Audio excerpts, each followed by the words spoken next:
dont 67 000 en France. Les particules fines sont en grande partie responsables de ces décès. Pourquoi leur niveau ne baisse pas? Olivier Feugnet, Mathieu Benito. Si nous pouvions les voir, elles seraient comparables à des grains de poussière flottant dans l'air, mais bien plus petits que sur cette simulation.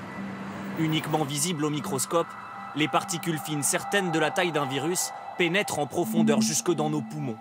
Elles peuvent entraîner des décès prématurés, mais pourquoi n'arrive-t-on pas à s'en débarrasser? Identifiés comme une des principales sources d'émissions, les véhicules diesel. En 2 ans, ils sont passés de 70 à 35% des nouvelles immatriculations, mais ils restent encore bien présents dans le parc automobile français.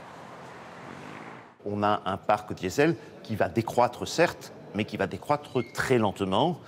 Et le parc diesel ne cessera d'être majoritaire aux environs de 2027 sans doute. D'autant que le diesel n'est pas la seule source de particules fines.